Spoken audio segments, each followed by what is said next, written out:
ప్రియమైన ఆత్మీయులారా అందరికీ నమస్కారం.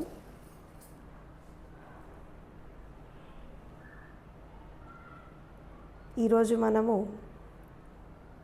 ఒక విశిష్టమైనటువంటి రోజుని మనము జరుపుకుంటున్నాము. భారతదేశమే కాకుండా ప్రపంచవ్యాప్తంగా ఈ ఉత్సవాన్ని జరుపుకుంటున్నారు. అది మరేదో కాదు, బాబాసాహెబ్ భారతరత్న రాజ్యాంగకర్త డాక్టర్ బిఆర్ అంబేద్కర్ జయంతి ఉత్సవాలని మనం సెలబ్రేట్ చేసుకుంటున్నాము. సో ఈ సందర్భంగా అందరికీ నా శుభాకాంక్షలు. ప్రపంచవ్యాప్తంగా మనం ఎన్నో రకాల ఉద్యమాలు చూసాము, ఎన్నో రకాల విప్లవాలు చూసాము, ఎన్నో రకాలైనటువంటి సంస్కరణలు చూసాము. ప్రతి సంస్కరణ, ప్రతి విప్లవం, ప్రతి ఉద్యమం ఒక నూతన సమాజానికి, ఒక నూతన ఒరవడికి, వ్యవస్థలో మార్పుల కోసం, తర్వాత సమాజంలో మార్పు కోసం, ఒక సిస్టమ్ని చేంజ్ చేయడానికి ప్రతి యుగంలో, ప్రతి తరంలో ఎన్నో రకాల అయినటువంటి పరిస్థితులను మనం చూసాం. ఇది చరిత్ర చెప్తున్నటువంటి సత్యం. అదేవిధంగా భారతదేశంలో కూడా జీవితంలో ఒక వ్యక్తి ఒక ఉన్నతమైనటువంటి స్థాయికి ఎదగడానికి చిన్నప్పటి నుంచి చేసినటువంటి ఒక స్ట్రగుల్, తర్వాత దాని ద్వారా వచ్చినటువంటి ఒక ఫలితం ప్రపంచానికి అందించి తనలాగా ఎవరు ఇబ్బంది పడద్దు, తనలాగా ఎవరు బాధపడద్దు, తనలాగా ఎవరు సఫర్ కావద్దు అని చెప్పి ఈ సమాజాన్ని మార్చాలి, తర్వాత ఈ వ్యవస్థని మార్చాలి, ఈ ప్రజల యొక్క తలరాతని మార్చాలి. అదేవిధంగా ఈ 80% మంది మనుషులని, అంధకారంలో ఉన్న వాళ్ళని ఒక వెలుగు వైపు నడిపించడానికి ఒక ఉద్యమ కెరటంలాగా ఆయన జన్మించడం జరిగింది భారతదేశంలో. ఆయన మరెవరో కాదు, డాక్టర్ బిఆర్ అంబేద్కర్. ఆయన జన్మించింది మధ్యప్రదేశ్లోని మావ్ విలేజ్లో. సో చిన్నప్పటి నుంచి కూడా తను జన్మించినటువంటి కుటుంబ నేపథ్యం కావచ్చు, తర్వాత తన చుట్టూ ఉన్నటువంటి పరిస్థితులు కావచ్చు, ఇవన్నీ కూడా చాలా వివక్షతతో కూడుకున్నవి. ఎందుకంటే భారతదేశంలో ఒకప్పుడు కుల వ్యవస్థ ఉంది, మత వ్యవస్థ ఉంది, అంధవిశ్వాసం ఉంది, అంధశ్రద్ధ ఉంది, ఆచార వ్యవహారాలు ఉన్నాయి, సాంప్రదాయాలు ఉన్నాయి. అంటే మనిషిని మనిషి తాకితే తప్పు, మనిషిని మనిషి చూస్తే తప్పు, పక్కన కూర్చుంటే తప్పు, అంటే అస్పృశ్యత, అన్టచబిలిటీ. తర్వాత ఇలా అనేక రకాల వివక్షతల మధ్యలో తన బాల్యం అనేది కొనసాగింది. సో ఇట్లా తను చిన్నప్పటి నుంచి ఒక వివక్షతల నడుమ, ఒక బీదరికంలో తను జన్మించి అనేక రకాల కష్ట నష్టాలు కోర్చి, నేను పడినటువంటి కష్టాలు వేరే వాళ్ళు పడకూడదు, నేను అనుభవించినటువంటి ఈ యొక్క పరిస్థితులు ఇంకెవరికి రాకూడదు, అంటే నేనేమైనా చేయాలి సమాజానికి అని చెప్పి చిన్నప్పటి నుంచి కూడా తన్ను తాను మోల్డ్ చేసుకుంటూ, తన జీవిత విధానాన్ని మోల్డ్ చేసుకుంటూ, ఒక మనిషి స్వేచ్ఛగా ప్రపంచంలో ఎదగాలంటే ఏం కావాలి అంటే ఆయనకు కనిపించింది ఒకటే, విద్య. విద్య లేకపోతే మనిషి వెనకబడిపోతాడు, విద్య లేకపోతే వికాసం అనేది జరగదు. అదేవిధంగా ఎడ్యుకేషన్ అనేది లేకపోతే మనుషులకి నాగరికత, తర్వాత ఈ సభ్య సమాజంలో ఎలా జీవించాలి, ఎలా మనము మన జీవితాలను మనం మార్చుకోవాలి అనేటటువంటి అవగాహన రాదు అనేటటువంటి ఉద్దేశంతో విద్య మాత్రమే మనిషికి స్వేచ్ఛ తీసుకొస్తుంది, విద్య మాత్రమే మనిషికి వికాసాన్ని తీసుకొస్తుంది అని చెప్పి ఆయన బాగా చదువుకోవాలనుకున్నాడు. విద్య అందుకోవాలి అని చెప్పి ఒక కసితో చదివాడు, ఒక పట్టుదలతో చదివాడు. అలా తను ప్రైమరీ స్కూల్లో ఉన్నప్పుడు కానీ, తను మెట్రిక్యులేషన్ చేసేటప్పుడు కానీ, తను ఉన్నతమైనటువంటి విద్యాభ్యాసం చేస్తున్నప్పుడు కూడా చాలా అహర్నిశలు జ్ఞానాన్వేషణ, సత్యాన్వేషణ, మేధోమదనము, తర్వాత తన మస్తిష్కాన్ని ఒక వెలుగుతో నింపుకోవడం, ఒక జ్ఞానంతో నింపుకోవడం, ఇలా ప్రతి ఒక్క శాస్త్రాన్ని, ప్రతి ఒక్క గ్రంథాన్ని, అదేవిధంగా ఈ కేవలము ఈ శాస్త్ర సాంకేతిక రంగమే కాకుండా ప్రతి ఒక్కళ్ళ ఫిలాసఫీస్, ప్రతి ఒక్క తత్వాలు, ప్రతి ఒక్క గ్రంథాన్ని తను అధ్యయనం చేయడం జరిగింది తను చదువుకుంటున్నటువంటి దశలో. ఈ చదువుకుంటూ ఒక మేధస్సుని పెంచుకొని ఒక విద్యావంతుడిలాగా ఎదిగాక తను కాళ్ళ మీద తను నిలబడ్డాక మనం సమాజానికి ఏమైనా చేయగలమా? మనము ఈ అణగారిన ప్రజల కోసం ఈ 80% మంది ఎవరైతే అంధకారంలో ఉన్నారో, 80% మంది అంధకారంలో ఉంది ఎవరు భారతదేశంలో ఒకప్పుడు అంటే ఒకళ్ళు ఈ నిమ్నజాతికి చెందినటువంటి ప్రజలు, అదేవిధంగా స్త్రీలు, తర్వాత చిన్నపిల్లలు. ఒక 20% మంది మాత్రమే ఒక వెలుగులో జీవించినట్టు జీవించారే కానీ ఒక మిగతా 80% మంది ఒక అంధకారంలో, అజ్ఞానంలో ఉన్నారు. సో ఇలాంటి మనుషులని బయటికి తీసుకురావడానికి మనం ఏదైనా చేయాలి అని అనుకున్నాడు. అది చెయ్యాలి అంటే మనం ఫస్ట్ ఉన్నతంగా ఎదగాలి, మనం బాగా హయ్యర్ ఎడ్యుకేషన్ తీసుకోవాలా, ఈ ప్రపంచం మీద, సమాజం మీద మనం ఒక అవగాహన పెంచుకోవాలి అనే ఉద్దేశంతో చాలా ఉన్నత విద్యాభ్యాసం చేయడానికి ఆయన ఫారిన్ కంట్రీస్ వెళ్ళి తను ఒక అనేక రకాల డిగ్రీలు, దాదాపు ఆయన 32 డిగ్రీలు చేశారు, పిహెచ్డి అయిపోయింది, అండ్ లా చదివారు, తర్వాత అనేక రకాల ఎకనామిక్స్లో, తర్వాత సైన్స్ అండ్ టెక్నాలజీలో, ఇలా అనేక రకాల శాస్త్రాలలో, గ్రంథాలలో, ఆనర్స్లో ఆయన డిగ్రీస్ సంపాదించి ఒక ఉన్నతమైనటువంటి దశకు వెళ్ళాక ఆయనకు అర్థమైనటువంటి విషయం ఏంటంటే వీళ్ళ కోసం మనం ఏదైనా చేయాలి. ఈ చేసేటటువంటి క్రమంలో మనం ఎలా వీళ్ళ లోపల ఒక చైతన్యాన్ని తీసుకురావాలి అని చెప్పి తను ఉద్యోగం చేస్తున్నటువంటి క్రమంలో అనేక రకాల ఉద్యమాలు చేశారు. ఎలాంటి ఉద్యమాలు చేశారు అంటే అసలు ఈ 80% మంది ప్రజలు అంధకారంలో ఉండడానికి కారణం ఏంటి అని చూస్తే ఆయన కనిపించింది ఒకటే, ఏంటి అంటే కుల వ్యవస్థ, మత వ్యవస్థ, విద్వేషాలు, అన్టచబిలిటీ, తర్వాత బానిసత్వం, అంటే శారీరక బానిసత్వం, మానసిక బానిసత్వం, ఇవన్నీ కూడా మనిషిని ఒక అధపాతాళానికి తీసుకెళ్తున్నాయి. దీని నుంచి మనం బయటపడేయాలి వీళ్ళని అని చెప్పి ప్రజలని చైతన్యపరచడానికి ఆయన చాలా రకాల ఉద్యమాలు చేశారు. ఈ ఉద్యమాలు చేస్తున్నటువంటి భాగంలో చాలా రకాలైనటువంటి ప్రయాసల కోర్చి, ఎన్నో రకాల కష్ట నష్టాల కోర్చి, ఎంతోమంది యొక్క అడ్డంకులను ఎదిరించి, సవాళ్ళని ఎదుర్కొని ఆయన ప్రజల యొక్క స్థితిగతులు మారాలంటే, అదేవిధంగా ఈ 80% మంది ప్రజలు ఒక అంధకారం నుండి వెలుగులోకి ప్రయాణం చేయాలంటే ఈ కుల వ్యవస్థ అనేది, మత వ్యవస్థ అనేది, ఈ విద్వేషాలు అనేవి ఆపుతున్నాయి అనేటటువంటి ఉద్దేశంతో ఆయన ఒక ఉద్యమం తీసుకొచ్చారు. ఏంటంటే ఎన్హిలేషన్ ఆఫ్ క్యాస్ట్. ఈ ఎన్హిలేషన్ ఆఫ్ క్యాస్ట్ ఉద్యమం ద్వారా ఎంతోమందికి అసలు కాస్ట్ సిస్టమ్ అంటే ఏంటి, ఇది ఎక్కడి నుంచి వచ్చింది, తర్వాత ఇది అసలు ఎవరు తీసుకొచ్చారు, దీని వెనకాల ఉండేటువంటి కారణాలు ఏంటి, దీనివల్ల ఇప్పటిదాకా వీళ్ళకి జరిగినటువంటి నష్టం ఏంటి, ఇది బాగా ఒక అవేర్నెస్ క్రియేట్ అయింది ప్రజల లోపల. ఈ అవేర్నెస్ క్రియేట్ అవ్వడంతో పాటు వీళ్ళు ప్రజలు చైతన్యపడ్డారు. ఈ చైతన్యపడడంలో ఏం జరిగింది అంటే చాలామంది ఈయన చేసినటువంటి ఉద్యమంలో కలిసి వచ్చారు. ఈ కలిసి వచ్చేటటువంటి క్రమంలో ఆయన రకరకాల స్పీచెస్ ఇవ్వడము, లెక్చర్స్ ఇవ్వడము, ఆర్టికల్స్ రాయడము, బుక్స్ రాయడము, అండ్ తర్వాత ఇంకొకటి కూడా ఆలోచించాడు ఆయన. కేవలం మనము ఒక లీడర్షిప్ క్వాలిటీస్ తీసుకొని ప్రజలను చైతన్యపరిచినంత మాత్రాన ఇది ఫుల్ ఫ్లెడ్జ్గా మనం దీన్ని తీసుకెళ్ళలేము అనేటటువంటి ఉద్దేశంతో ఆయన పాలిటిక్స్లోకి ఎంటర్ కావడం జరిగింది. తర్వాత ఎమ్మెల్యేగా పోటీ చేయడం జరిగింది. ఇలా తను అంటే ఒక చట్టపరమైనటువంటి అధికారం మన చేతుల్లో ఉంటే కేవలం వీళ్ళని చైతన్యపరచడమే కాకుండా వీళ్ళ తలరాతను కూడా మనం మార్చచ్చు. అంటే కేవలము ఉద్యమాలు, విప్లవాల ద్వారానే మార్పు అనేది సమూలంగా రాదు, చట్టపరంగా కూడా మార్పు జరగాలి, జ్యుడిషియరీ పరంగా కూడా మార్పు జరగాలి, అడ్మినిస్ట్రేషన్ పరంగా కూడా మార్పు జరగాలి. అంటే మనం ఏదో ఒకటి చేయాలి అనే ఉద్దేశంతో ఆయన పాలిటిక్స్లో రావడం జరిగింది. పాలిటిక్స్లో ఆయన ఉంటూ ఇప్పుడు ఇండియన్ నేషనల్ కాంగ్రెస్లో ఆయన మినిస్టర్గా పనిచేశారు. అండ్ తర్వాత అందులో భాగంగానే ఆయన మినిస్టర్గా ఉన్నప్పుడు ఒక బాధ్యత అప్పచెప్పడం జరిగింది. అదేంటి అంటే ఒకప్పుడు భారతదేశం అనేది ఈ బ్రిటిష్ పరిపాలన పరిపాలనలో ఉంది దాదాపు 200 సంవత్సరాలు.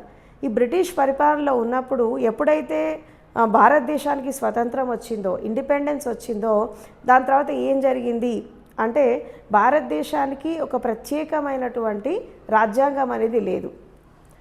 అంటే ఒక స్వాతంత్రం వచ్చినప్పటికీ కూడా ఇంకా బ్రిటిష్ రాజ్యాంగం విధానాలతోనే భారతదేశం అనేది నడుస్తోంది, కానీ ప్రత్యేకమైనటువంటి కాన్స్టిట్యూషన్ అనేది భారతదేశంలో లేదు. సో ఆ టైంలో ఏం జరిగింది అంటే ఎవరు రాస్తారు ఈ కాన్స్టిట్యూషన్, దానికి ఎవరు ఎలిజిబుల్ అని చెప్పి చాలా అంతర్మదనము, మేధోమదనము, ఈ డిస్కషన్స్, చర్చలు చాలా జరిగాయి.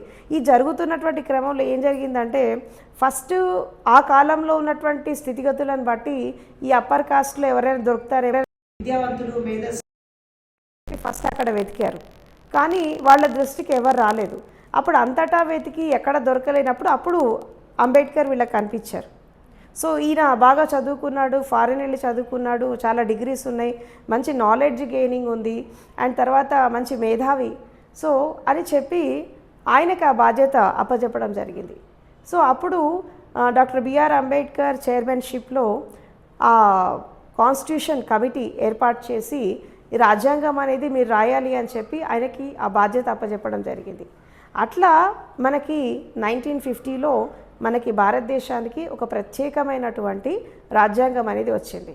సో ఇక్కడ రాజ్యాంగం రాయడానికి డాక్టర్ బిఆర్ అంబేద్కర్ యొక్క ముఖ్య ఉద్దేశం ఏంటి, అసలు అందులో ఏముంది చాలామందికి తెలీదు. సో అసలు రాజ్యాంగంలో ఆయన ఏం రాశాడు, దేనికోసం ఆయన ఈ రైట్స్ కోసము, తర్వాత ఈ స్త్రీ విముక్తి కోసము, అండ్ ఈ చైల్డ్ విముక్తి కోసము, అండ్ నిమ్న వర్గాల యొక్క విముక్తి కోసం ఆయన ఎలాంటి రైట్స్ ఇచ్చాడు, తర్వాత ఎలాంటి ఫండమెంటల్ రైట్స్ ఇచ్చాడు, డైరెక్టివ్ ప్రిన్సిపల్స్ ఏమున్నాయి, అండ్ తర్వాత తను దాంట్లో స్పెషల్గా కల్పించినటువంటి కొన్ని రకాల హక్కులేంటి, ఇవన్నీ కూడా మనం చూస్తూ ఉంటే మెయిన్గా మనకి 3 విషయాలు చాలా స్పష్టంగా కనబడతాయి. ఆ రోజుల్లో జరుగుతున్నటువంటి అన్యాయాలు, అట్రాసిటీస్, ఈ అప్రెషన్స్, రిప్రెషన్స్, వీటన్నిటి నుంచి ఈ తక్కువ జాతి చెందిన వాళ్ళైనా కావచ్చు, స్త్రీలను కావచ్చు, చిన్నపిల్లలను కావచ్చు, తర్వాత అన్ని కులాలలో ఉండేటటువంటి, అంటే not only lower cost, upper caste సొసైటీలో ఉన్నటువంటి, అక్కడ పావర్టీలో ఉన్నటువంటి వాళ్ళ స్త్రీలైనా పురుషులైన ఎవరైనా సరే వాళ్ళ జనోద్ధరణ కోసం కూడా కాన్స్టిట్యూషన్ వర్క్ చేస్తుందని చెప్పి ఆయన చెప్పాడనమాట. So I am against the Brahmanism, not Brahmins అని అంటాడు. నేను బ్రాహ్మణవాదానికి వ్యతిరేకం కానీ బ్రాహ్మణులకి వ్యతిరేకం కాదని అంటాడు ఆయన. సో ఏదైతే ఈ మనిషి లోపల విద్వేషాలు, వివేకాలు ఇవన్నీ తీసుకొని వచ్చేసి మనిషిని మనిషిగా డివైడ్ చేసింది, మతపరంగా, కులపరంగా, నేను దానికి వ్యతిరేకం కానీ మనిషికి నేను వ్యతిరేకం కాదు. I'm not against the humanity, against the human beings. I'm against the system, the belief system which was given by the superstitious belief people అని చెప్తాడనమాట. అంటే ఇక్కడ ఆయన మనిషిని వ్యతిరేకించాల, కట్టుబాట్లను వ్యతిరేకించాడు, హ్యుమానిటీని వ్యతిరేకించలేదు, అక్కడున్న సిస్టమ్ని వ్యతిరేకించారు. సో ఈ సిస్టమ్ అనేది బ్రేక్ కావాలంటే మనము చట్టపరంగా కొన్ని మనం కల్పించాలి, రాజ్యాంగపరంగా కొన్ని కల్పించాలి అనేటటువంటి ఉద్దేశంతో ఆయన ఈ కాన్స్టిట్యూషన్లో మెయిన్గా ఫండమెంటల్ రైట్స్ అంటే right to vote, right to equality, right to freedom and right to speech, right to equality, so ఇవన్నీ కూడా ఆయన ఫండమెంటల్ రైట్స్ కల్పించాడు. దీంతో పాటు డైరెక్టివ్ ప్రిన్సిపల్స్ అంటే ఒక అడ్మినిస్ట్రేషన్ ఎలా ఉండాలి, ఒక ప్రైమ్ మినిస్టర్ యొక్క డ్యూటీస్ ఏంటి, ఒక ప్రెసిడెంట్ ఎలా వర్క్ చేయాలి, తర్వాత ఈ పొలిటికల్ సిస్టమ్ ఎలా ఉండాలి, ఎస్పెషల్ రిజర్వేషన్స్, ఈ రిజర్వేషన్స్లో తర్వాత ఉమెన్ రిజర్వేషన్స్ ఎలా ఉండాలి, ఎస్సీ ఎస్టీ కమ్యూనిటీస్ రిజర్వేషన్స్ ఎలా ఉంటాయి, ఈ రకరకాలుగా ఒక మనిషి యొక్క అప్లిఫ్ట్మెంట్ కోసం, స్త్రీ పురుషులు అనే విభేదం లేకుండా ఒక మనిషి యొక్క అప్లిఫ్ట్మెంట్ కోసం తను వర్క్ చేశాడు. ఇది ఎప్పుడైతే ఈ అణగారినటువంటి ఈ ప్రజల కోసం తను చేసినటువంటి ఈ వర్క్ ఏదైతే ఉందో ఈ రోజుకి ఇంకా ఆ ఫ్రూట్స్ అనుభవిస్తున్నాం ప్రజెంట్ సినారియోలో. ఎస్పెషల్లీ తను కల్పించినటువంటి women rights, right to education, అంటే స్త్రీ కూడా సమానంగా చదువుకోవాలి, ఎదగాలి, ఉన్నతంగా ఎదగాలి, తర్వాత పురుషులతో సమానంగా స్త్రీ కూడా ఎదగాలి. సో ఆయన ఒక విషయం చెప్తారు, ఏంటి అంటే ఒక సొసైటీ డెవలప్మెంట్ ఎప్పుడు జరుగుతుంది అంటే, నా ఉద్దేశంలో నేనేమంటే ఆయన ఏమంటారు అంటే, స్త్రీ పురుషులు సమానంగా ఎదుగుతారో, ఎక్కడైతే స్త్రీ సంపూర్ణంగా స్వేచ్ఛగా ఎదుగుతుందో ఆ సమాజం మాత్రమే బాగుపడుతుందని అంటాడు ఆయన. ఎందుకంటే ఇక్కడ స్వేచ్ఛ అంటే అన్ని విధాలమైన స్వేచ్ఛ, అంటే శారీరకంగా, మానసికంగా, విద్యాపరంగా, కుటుంబపరంగా, తర్వాత సమాజంలో చట్టపరంగా అన్ని రకాల స్వేచ్ఛ ఒక స్త్రీకి వచ్చినప్పుడు, అప్పుడు తను ఉన్నతంగా ఎదిగినప్పుడు కుటుంబం బాగుంటుంది, తర్వాత ఊరు బాగుంటుంది, దేశం బాగుంటుంది, అన్నీ బాగుంటాయి. సో ఈ స్త్రీ జనోద్ధరణ కోసం, స్త్రీ స్వేచ్ఛ కోసం ఆయన హిందూ కోడ్ బిల్ తీసుకురావడం కానీ, తర్వాత చట్టసభలో రిజర్వేషన్స్ కల్పించడం కానీ, తర్వాత ఉమెన్ రైట్స్ కల్పించడం కానీ, ఇలా చాలా విషయాల్లో ఉమెన్స్ లిబరేషన్ కోసం ఆయన వర్క్ చేశాడు. అండ్ ఇవాళ రేపు స్త్రీలు ఇలా బయటకు వచ్చేసి జాబ్స్ చేస్తున్నారు, చదువుకుంటున్నారు, రాజ్యాలు వెళ్తున్నారు, ఎమ్మెల్యేలు, ఎంపీలు ఇవన్నీ అవుతున్నారంటే because of the rights he has given in the constitution. ఆ రోజు ఆయన స్టెప్ తీసుకోకపోతే ఇప్పటికీ ఇంకా భారతదేశంలో ఉమెన్ ఇంకా అంధకారంలోనే ఉండేది, ఇంకా చీకట్లోనే ఉండేది. సో ఈరోజు స్త్రీలు ఇలా స్వేచ్ఛగా ఉంటున్నారు, ఇలా భావ ప్రకటన స్వేచ్ఛ, తన ఒపీనియన్స్ షేర్ చేసుకోవడం, తన థాట్స్ షేర్ చేసుకోవడం, ఇదంతా చేస్తున్నారంటే it is the rights given in the constitution, that is the right to speech, right to speak. అంటే మాట్లాడేటటువంటి హక్కు అనేది ప్రతి ఒక్కళ్ళకి ఉండాలి, ఇక్కడ స్త్రీ పురుష విభేదం అనేది లేదు అని చెప్పి చాలా స్పష్టంగా ఆయన చెప్పడం జరిగింది. అండ్ మోర్ ఓవర్ ఇంకోటి ఏంటంటే, అంబేద్కర్ అనగానే రిజర్వేషన్స్ గుర్తొస్తాయి, అంబేద్కర్ అనగానే ఈయన తక్కువ జాతికి చెందినవాడు, వాళ్ళ కోసమే ఏదో చేశాడు, మిగతా వాళ్ళకి ఏం చేయలేదు అనేటటువంటి భావన చాలామందిలో ఉంది. కానీ ఇక్కడ ఒక విషయం తెలుసుకోవాలి, ఏంటి అంటే ఆయన వర్క్ చేసింది కేవలము ఈ తక్కువ జాతికి చెందినటువంటి మనుషుల కోసమే కాదు, అందరి కోసం చేశాడు. ఇప్పుడు కాన్స్టిట్యూషన్ అనేది అందరికీ సమానంగా వర్తిస్తుంది, ఇక్కడ ఉన్నవాళ్ళు, లేని వాళ్ళు, తక్కువ వాళ్ళు, ఎక్కువ వాళ్ళు, ఇదంతా కాదు. ఇప్పుడు రైట్స్ అందరికీ ఉన్నాయి, ఫండమెంటల్ రైట్స్, డైరెక్టివ్ ప్రిన్సిపల్స్ అందరికీ ఉన్నాయి. ఇప్పుడు ఈ ఉమెన్ రిజర్వేషన్ తర్వాత ఈ 33% రిజర్వేషన్స్ అయితేనేమి, అన్ని కాస్ట్లకు చెందినటువంటి ఉమెన్కి ఇది వర్తిస్తోంది. ఇక్కడ తక్కువ ఎక్కువ అని ఏం లేదు. So all are equal before the law, చట్టం ముందు అందరూ సమానమే, జ్యుడిషియరీ ముందు అందరూ సమానమే. ఇక్కడ తక్కువ ఎక్కువ అనేటటువంటి భావన లేదు. అంటే ఎవరైతే అణచివేయబడ్డారో, ఎవరైతే ఇన్నాళ్ళు ఒక అప్రెషన్కి గురయ్యారో వాళ్ళందరికీ ఒక స్వేచ్ఛనిచ్చాడు ఆయన. అంటే ఒక విధంగా చెప్పాలంటే ఈ అంధకారంలో ఉన్నటువంటి సమాజాన్ని వెలుగువైపు నడిపించాడు. ఈ వెలుగువైపు నడిపించేటటువంటి క్రమంలో ఆయన తన సహజమైనటువంటి జీవితం, తన పర్సనల్ లైఫ్ని చాలా కోల్పోయాడు. అంటే భార్య పిల్లలకి తను సరిగా పట్టించుకోకపోవడం, తను సరిగా ఇంపార్టెన్స్ ఇవ్వకపోవడం, అయినప్పటికీ కూడా ఆయన భార్య అయిన రమాబాయి అంబేద్కర్ ఆయనకి సహకరించడము, దాని ద్వారా ఆయన ఇంకా ఉన్నతంగా ఎదగడము. అంటే మనం భారతదేశంలో కానీ ప్రపంచ చరిత్రలో మనం చూస్తుంటే ఒక వ్యక్తి సమాజంలో ఉన్నతంగా ఎదుగుతున్నప్పుడు, ఒక వ్యక్తి పరంగా ఎదుగుతున్నప్పుడు ఎన్నో సాక్రిఫైసెస్ చేసుకుంటూ వస్తాడు. ఎందుకంటే ఈ పర్సనల్ లైఫ్ని, పబ్లిక్ లైఫ్ని బ్యాలెన్స్ చేయడం అంత ఈజీ కాదు.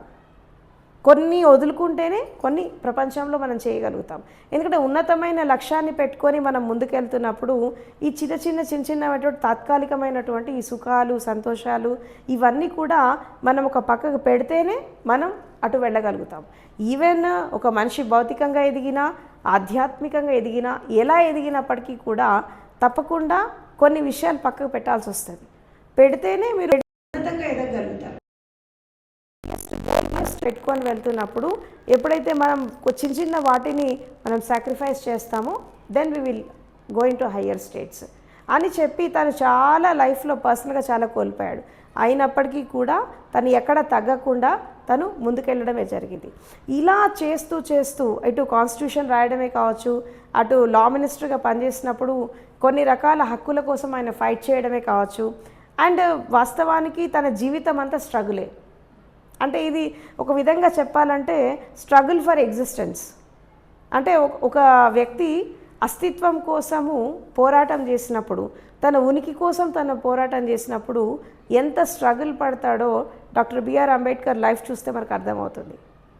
అంటే తన ఉనికిని తను కాపాడుకోవడమే కాకుండా, తన వ్యక్తిత్వాన్ని తను కాపాడుకోవడమే కాకుండా, తన సమాజంలో ఉన్నతంగా ఎదగడమే కాకుండా, తనతో పాటు ఎవరైతే అంధకారంలో ఉన్నారో, ఎవరైతే తెలియని నిస్సహాయత, నిరాశ, వీళ్ళందరికీ ఒక అప్లిఫ్ట్మెంట్ ఇచ్చాడు. ఈ అప్లిఫ్ట్మెంట్ ఇవ్వడంతో ఈ down trodden people, especially women, child, వీళ్ళంతా కూడా చాలా ఎదిగి సమాజంలో, ఈ ఆధునిక సమాజంలో మనం చూస్తున్నటువంటి అభివృద్ధి ఏదైతే ఉందో, మీరు ఏ రంగమైనా తీసుకోండి. ఇప్పుడు ఆర్బీఐ ఉంది, రిజర్వ్ బ్యాంక్ ఆఫ్ ఇండియా, అది అంబేద్కర్కి కాంట్రిబ్యూషన్. అండ్ తర్వాత ఇప్పుడు లేబర్ లాస్, కార్మికులకు ఇచ్చినటువంటి చట్టాలు కావచ్చు, తర్వాత ఉమెన్స్కి ఇచ్చినటువంటి రైట్స్ కావచ్చు, అండ్ సైన్స్ అండ్ టెక్నాలజీలో తను తీసుకొచ్చినటువంటి కొన్ని డెవలప్మెంట్స్ కావచ్చు, ఎకానమీలో కానీ, క్యాపిటలిజంలో కానీ, అండ్ అడ్మినిస్ట్రేషన్లో కానీ, ఇలా అనేక రంగాలు, ఇది అది అని కాదు, ప్రతి ఒక్క రంగానికి వర్తించేలాగా ఆయన కాన్స్టిట్యూషన్ ఇవ్వడం జరిగింది. అయితే ఇక్కడ ఏం జరిగింది తర్వాత అంటే, ఈ కాన్స్టిట్యూషన్ని దాదాపు 42 సార్లు అమెండ్మెంట్ చేశారు. ఏ పొలిటికల్ పార్టీ వస్తే దాని తగ్గట్టుగా అమెండ్మెంట్ చేశారు. అంటే అఫ్కోర్స్ దానికంటే ఒక మంచి కంటే కూడా చెడు ఎక్కువ జరిగిందంటే, అసలు ఉన్నది ఉన్నట్టుగా ఒకవేళ వాళ్ళు ఇంప్లిమెంట్ చేస్తే భారతదేశం ఇప్పటికి ఎప్పుడో అభివృద్ధి చెందేది. బట్ అలా జరగలేదు. So many transformations, so many amendments ఇది జరిగాయి. అలా జరిగి ఈ రోజుల్లో ఏం జరిగింది అంటే, అక్కడ ఒక డీవియేషన్ వచ్చింది. ఆ డీవియేషన్ రావడం వల్ల మళ్ళీ అనేక రకాల డిస్టర్బెన్సెస్ వచ్చాయి. సో ఆయన కాన్స్టిట్యూషన్ రాసింది దేనికోసం అంటే, ఒక 40-50 సంవత్సరాల విజన్ పెట్టుకొని రాశాడు ఆయన. ఒక 40-50 ఇయర్స్ సమాజం జరగాలి, ఆధునిక సమాజం ఎలా ఉంటుంది, ఎందుకు అంటారంటే ఒక 40-50 ఇయర్స్ దృష్టిలో పెట్టుకొని ఆయన కాన్స్టిట్యూషన్ రాశాడు. అంటే ఒక బ్రాడ్ విజన్తో రాశాడు. సో ఇది రాస్తున్నప్పుడు కూడా ఆయన ఒక విషయం చెప్తారు. ఏంటి అంటే, కాన్స్టిట్యూషన్ అనేది ఆయన బ్రతికున్నప్పుడే చెప్పారు ఈ విషయం. కాన్స్టిట్యూషన్ ఎంత మంచిదైనా దాన్ని అమలు చేసే వాళ్ళు కరెక్ట్గా లేనప్పుడు ఎంత మంచి రాజ్యాంగమైనా అది పనికిరాదని అంటాడు. అదేవిధంగా కాన్స్టిట్యూషన్ ఎంత చెడ్డదైనా పైన అమలు చేసేవాళ్ళు కరెక్ట్గా ఉంటే అందరికీ సమానమైన న్యాయం జరుగుతుంది అని అంటాడు. సో ఒక అన్ఫార్చునేట్గా ఏం జరిగింది భారతదేశంలో అంటే, ఈ అమలు చేసేవాళ్ళు సరిగా లేక అది రాజ్యాంగం అనేది ఒక విధంగా చెప్పాలంటే సరైనటువంటి ఫలితాలను ఇవ్వలేదు భారతదేశంలో. సో ఇట్లా అనేక రకాలుగా తను ప్రజలను చైతన్యపరచడానికి, వాళ్ళని అప్లిఫ్ట్మెంట్ చేయడానికి ఎన్నో రకాలుగా తను కృషి చేశాడు. ఆఖరికి కాన్స్టిట్యూషన్ ఆయనకి అర్థమైంది ఏంటంటే, ఈ ఫ్రూట్స్ని అందుకొని ఎవరైతే ఎదుగుతారో భవిష్యత్ తరాలలో వాళ్ళు మళ్ళీ తనలాగా కష్టపడి, మళ్ళీ తనలాగా విప్లవాలు చేసి, వాళ్ళు కూడా మళ్ళీ రాబోయే తరాలకి అండ్ అప్కమింగ్ జనరేషన్స్కి, రాబోయే సొసైటీకి కాంట్రిబ్యూట్ చేసి విషయాలను మళ్ళీ పునరావృతం కాకుండా ఈ సమాజాన్ని కాపాడాలని చెప్పి ఒక మెసేజ్ ఇచ్చాడు. కానీ ఈరోజు తను ఏదైతే ఒక విజన్ సమాజానికి ఇచ్చిపోయాడో అది సరిగా జరగట్లేదు.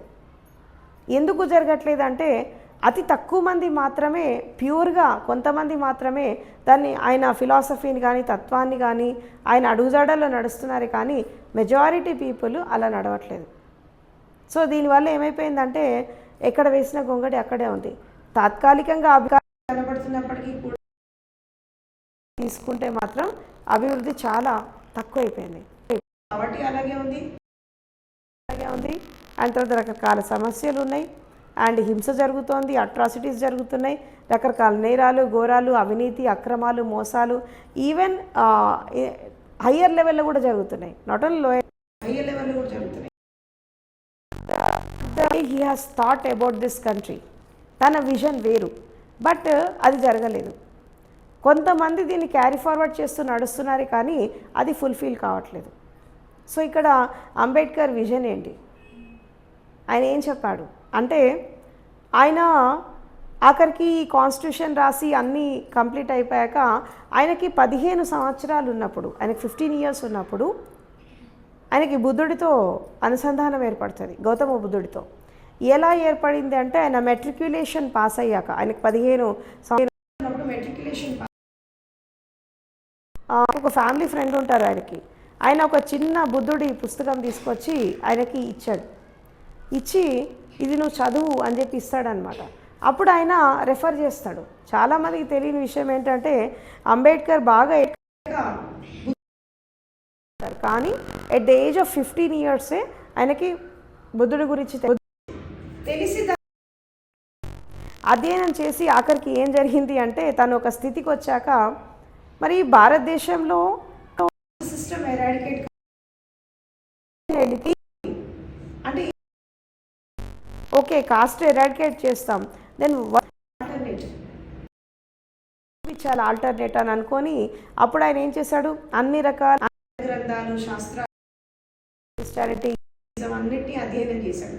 అన్ని మతాలు ఎక్కడ చూసినా కనబడింది ఆయనకి, ఎక్కడ చూసినా కొన్ని వివక్షతలు కనబడ్డాయి. ఆయనకి ప్యూర్గా ఏదైనా కనబడిందంటే బుద్ధా ఫిలాసఫీ.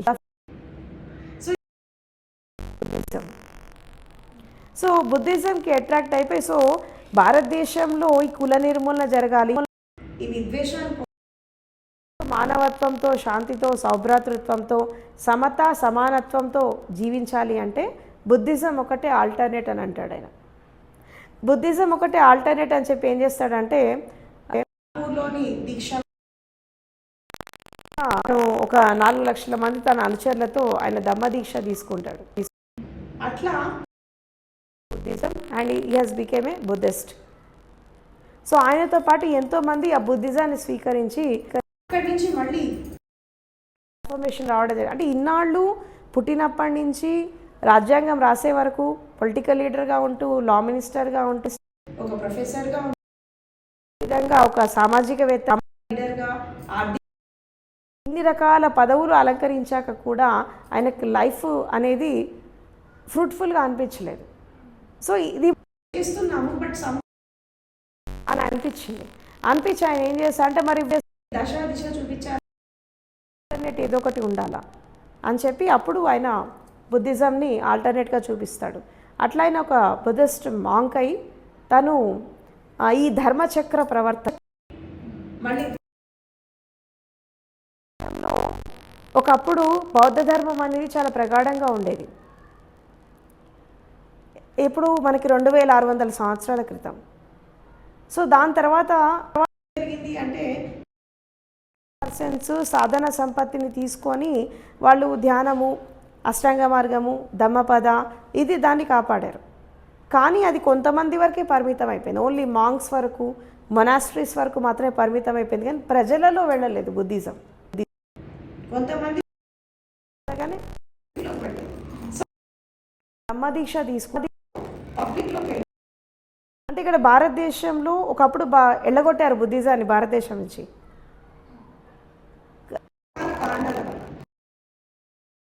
అంటే భారతదేశంలో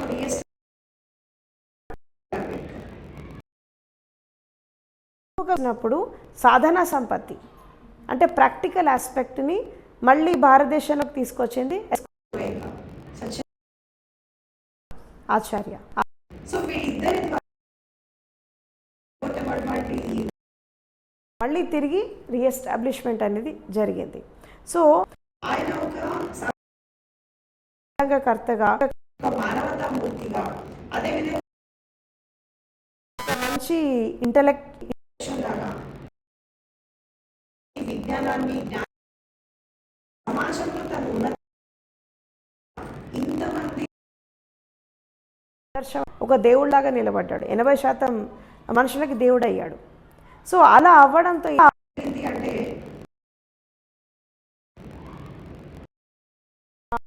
ప్రపంచవ్యాప్తంగా అంబేద్కర్ 7 ఊర్లలో అంబేద్కర్ ఒకడు. దాదాపు ఇప్పుడు కొలంబియా సిటీ అనేది చాలా పెద్దది.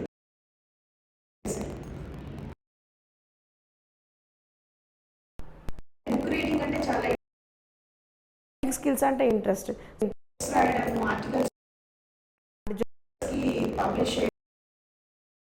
బుక్స్ రాశారు. ఇలా రాస్తూ రాస్తూ ఎప్పుడైతే బుద్ధుడు పరిచయం అయ్యి బుద్ధుడి మీద కూడా బుక్ రాశాడు.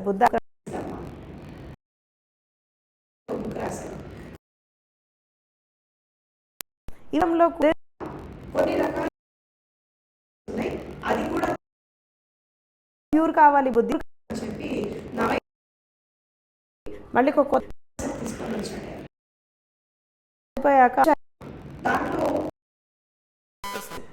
మహాయాన, హీనయాన, వజ్రయాన, తేరవాద అని 4 అంటే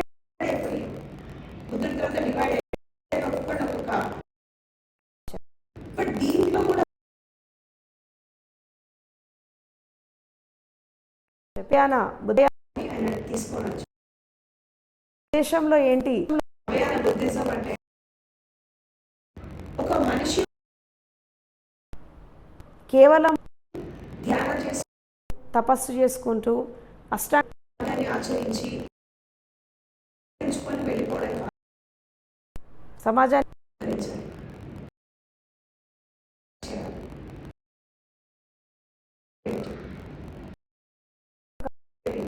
ఒక సాధారణ వ్యక్తి తపస్సు చేసి లేదా ఓన్లీ తనకు జీవితం అనేది ఫ్రూట్ఫుల్ కాదు, అది అందించాలంటే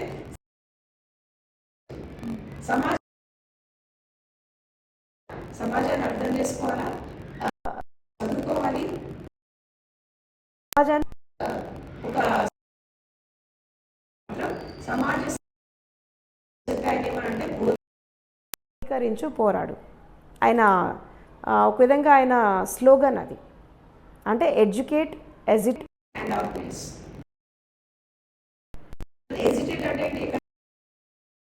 అక్కడ రివాల్ట్ అన్యాయం కంటే కూడా అధర్మం కంటే కూడా చేసిన వాళ్ళు ఇల్లీగల్ యాక్టివిటీస్ అంటే ఇలాంటి organize the people and create awareness in the people, and next to go forward in the society. Hesitate and organize. ఈ స్లోగన్తో ఆయన అంటే మనము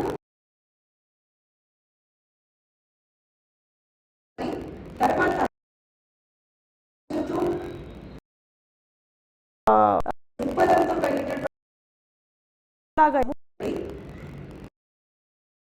అనేక రకాల and that is the group లాగా form moral things to society అని చెప్పి అండ్ ఒక విధంగా చెప్పాలి దేనికోసం సమాజం మానవ కోసం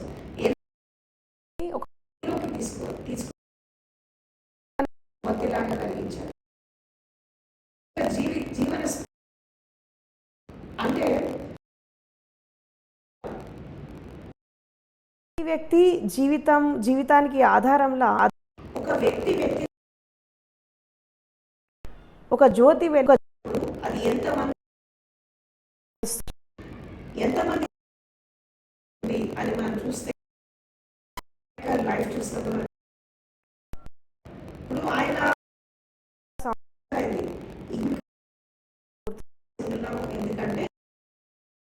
ఎందుకంటే సొసైటీ ఇది అది అని చెప్పలేదు.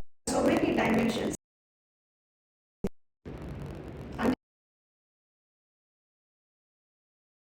కుడిగా చూడొచ్చు, కూడా చూడొచ్చు అంబేద్కర్. ఎందుకంటే ఎప్పుడైతే ఆయన బాడీ ఒక మనిషి ఎలా జీవించాడు మనం చూడక్కర్లేదు, శరీరాన్ని వదిలిపెట్టే last message most important last word sir. hesitate, organize. Done this battle in the society for the welfare. Done battle for the అని చెప్తాడు. అంటే యొక్క మూర్తిమత్వ యొక్క వ్యక్తిత్వ వికాసం కానీ కోసం పాలిటిక్స్ కోసం కాదు అని చెప్తాడు. battle for the personally. So ఈ తెలియదు. I'm enjoying. So in my matter serious weight. Battle for the personality. And the last words చెప్పేసారు. ఇది ప్రతి ఒక్క అర్థం కావాలి ఏంటంటే పవర్ లీడర్ ఇది కాదు. వ్యక్తిగతంగా ఎదిగి పర్లేదు ఏం చేస్తావు అని చెప్పి బిఆర్ అంబేద్కర్ లైఫ్ ఏంటి అంటే ఒక వ్యక్తి సమాజం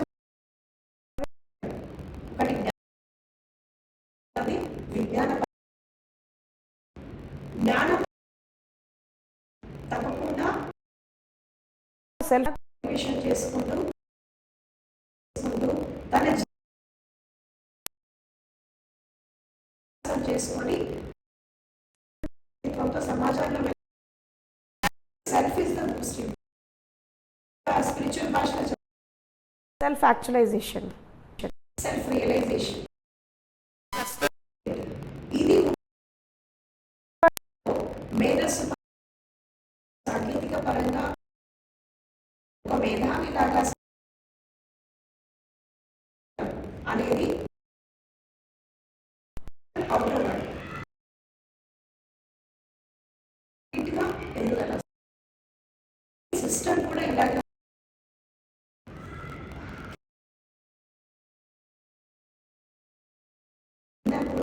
అంటే బాడీ, మైండ్, బ్రెయిన్ నాలుగింటిని కలుపుకొని వికాసాన్ని అనుకుంటాడు. అంబేద్కర్ గురించి ఆలోచించాలని నేను పడిన కష్టం వేరేవాడి కాదు, నేను అనుభవించిన స్థితి వేరేవాడి కాదు, వాటి చేసి ముందుకెళ్ళాలి. ఎందుకు వెళ్ళాడు అంటే కరుణ, ప్రేమ, సత్యనిష్ట, తత్పరత. కాబట్టి తన లోపల ప్యూరిటీ, తన లోపల ఎదుటి వాళ్ళ వ్యక్తిత్వాలు ఎదగాల. కాబట్టి రియల్గా ఎవరైతే నమస్కారం ఎవరైతే చేసుకోవాలి ఏంటి అంటే స్వీకరి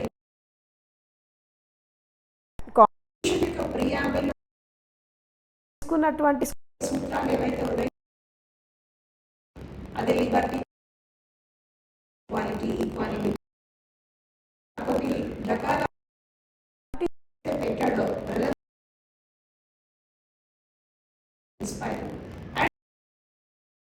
చేసినటువంటి కొంతమంది వ్యక్తులు ఉన్నారు. కబీర్ దాస్, జ్యోతిరావు పూలే, పెరియార్ రామస్వామి, ఆయన లైఫ్ చాలా ఇన్స్పైర్ చేశారు. డైరెక్ట్గా కావచ్చు, వాళ్ళ నుంచి వచ్చి చిన్నప్పుడు తన జీవిత విధానం, స్వీయ అనుభవాలు క్రోడీకరించి ఆయన లైఫ్, ఆయన సో ఆ దృక్పథం ఏంటి a really spiritual, is a kind-hearted. So has loved the society, loved the country, so much to the society. నేనే నిజంగా అంబేద్కర్ వాళ్ళ ఇన్నర్ వాళ్ళ లాగా ఉండాలి. బుద్ధత్వాన్ని అనుకోవడం సమాజంలో అనుకొని వెళ్ళినప్పుడు అభివృద్ధి చెందడమే. అభివృద్ధికి వాళ్ళు రకాలైనటువంటి తప్పకుండా మళ్ళీ ఒక రెవల్యూషన్, మళ్ళీ ఈ అట్రాసిటీస్, కొత్త ఉద్యమకారులు ఇప్పుడు ఉన్న వాళ్ళు ఎవరు అని నాకు అనిపిస్తుంది. చేస్తున్నారు మళ్ళీ తీసుకొచ్చే దిశగా వ్యక్తి జన్మించాలని చెప్పి నేను కోరుకుంటున్నాను. సమాజంలో ఇది అవసరం. అది జన్మిస్తారా టైం విల్ డిసైడ్, కాలం నిర్ణయిస్తుంది. నేను ఇంకా ఎదురు చూస్తున్నాను. ప్రతి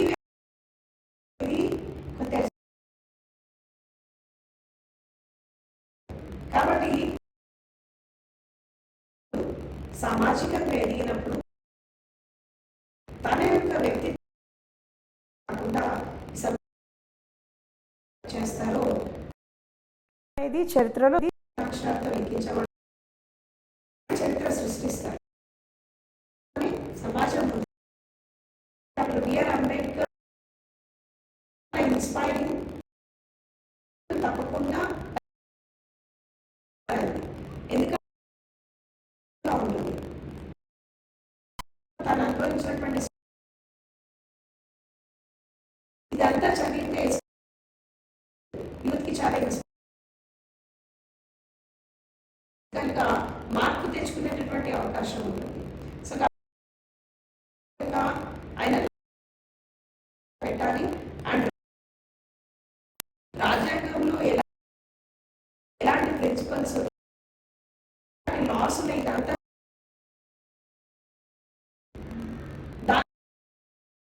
బాగుంటుంది. ఒక అభివృద్ధి పదం అంబేద్కర్ ఒకటే సింపుల్ గా చెప్పాలి. మతాలు అంటారు అనే భావనలపై స్వేచ్ఛగా సామాజికంగా విద్యాపరంగా సంతోషంగా ఉండాలి. శాంతి, సమత, సోదర భావం కావాలంటే మాత్రం కనుక్కొని వ్యక్తి ఆ రోజు హక్కుని ఆహ్వానించని తీసుకొచ్చే ఒక జ్యోతినాడు ప్రపంచానికి తన కాంతికి ప్రపంచానికి వెలుగు అంటూ యూనివర్స్ తను వెలిగించుకున్నాడు కాబట్టి ప్రపంచానికి వెలిగించాడు. సో లైఫ్ జర్నీ అందరూ అండ్ చదువు వ్యక్తి పాఠం రాయడం ఒక ఇన్స్పైరింగ్ లాగా నేర్చుకోవచ్చు. కాబట్టి సత్యం గుణపాఠ వర్తమానాన్ని ఇచ్చిన ఇన్స్పిరేషన్ భవిష్యత్తు బంగారం